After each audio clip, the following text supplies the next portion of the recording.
starts out with a confession, with the reply being a flat-out no, immediately showcasing what type of character she is and what kind of person the side character is. Coming home to a messy house and wishing for a wife to help clean and cook, only to notice someone slowly unlocking the door and entering the house. She sneaks up on him and knocks him down with a frying pan, questioning who he is and how he got inside.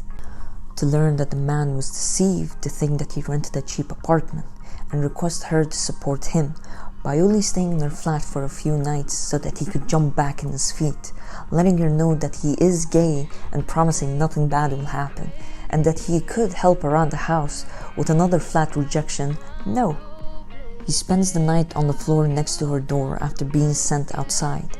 Finding him laying on the floor, she feels bad and drags him in for the day, and informs him the next morning that he will be the housekeeper from now on. Begins with a ridiculous and unrealistic idea of inviting a man into your house. However, with a great male lead, the manga becomes more serious and reliable, with the main lead being the most trustworthy and understanding character. With each problem being handled as an ordinary person would feel at the time of the problem, instead of an unreal way of solving things. You get to see a man break down with how life treats him at every corner. With each happy moment comes a setback worse than the one before it, but you still get to see him try his hardest to stand back up.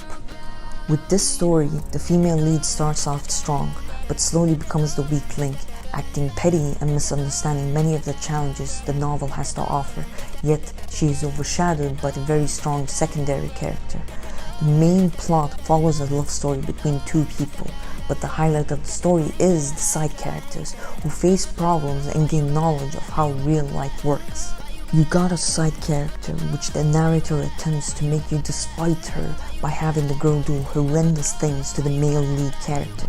But if you look at it from her perspective, you can see why she would go to that extent to accomplish those things, with her attempt to survive the cruel reality and to find her own love and happiness.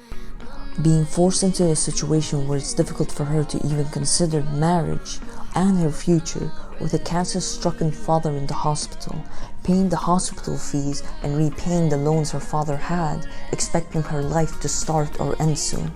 Having self-respect and pride and not expressing the sore side of herself to the person she loves, with a tragic ending to her in the middle of the manga.